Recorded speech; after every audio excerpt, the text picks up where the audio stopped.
मलपित्त व पोटाचे विकार, छातीत जळजळणे, पोटात जळजळणे, घशाला आंबट पाणी येणे, डोके दुखणे, पोट फुगणे, पोट गच्च होणे, गॅसेस, 2-3 वेळा शौचालयात जाऊन देखील पोट साफ न होणे, IBS, कोलायटिस, मूळव्याध, फिशर, भगंदर यावर विशेष आयुर्वेदिक उपचार।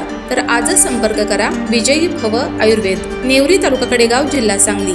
आता पुणे व मुंबई या ठिकाणी सुद्धा संपर्क 91 75 74 34 54 व 73 87 34 34 77।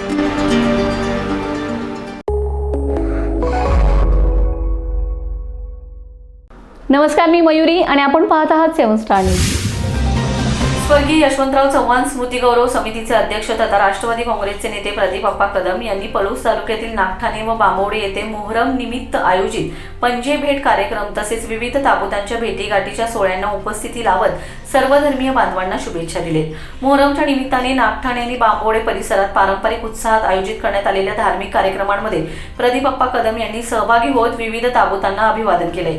यावेळी त्यांनी मुस्लिम बांधवांसह सर्वसामान्य नागरिकांशी मनमोकळा संवाद साधत मोहरमच्या शुभेच्छा दिलेत। गावातील ज्येष्ठ नागरिक, युवक आणि विविध समाजातील मान्यवरांशी त्यांनी संवाद साधून सामाजिक सलोखा आणि बंधुभाव अधिक दृढ करण्याचं आवाहन केलंय। यावेळी बोलताना प्रदीप अप्पा कदम म्हणाले की मोहरम हा केवळ एका समाजाचा आर्थिक उत्सव नसून त्यातून त्याग, सत्य, मानवता आणि बंधुभावाचा संदेश दिला जातो। महाराष्ट्राची ओळख ही सर्वधर्म समभाव आणि हिंदू मुस्लिम ऐक्याच्या समृद्ध परंपरेमुळे आहे। ही परंपरा जपणे ही प्रत्येक नागरिकाची सामूहिक जबाबदारी आहे। नागठाणे आणि बांबोडे येथे आयोजित ताबुतांच्या भेटीगाठीच्या कार्यक्रमांना मोठ्या संख्येने नागरिकांनी उपस्थिती लावली होती। विविध ताबुतांच्या मिरवणुका, धार्मिक विधी आणि पारंपरिक कार्यक्रम उत्साहपूर्ण वातावरणात पार पडले। या सोहळ्यांमध्ये सर्वधर्मीय नागरिकांचा उत्स्फूर्त सहभाग दिसून आलाय, ज्यामुळे सामाजिक ऐक्य आणि परिसर सौहार्दाचा सुंदर संदेश समाजापर्यंत पोहोचलाय।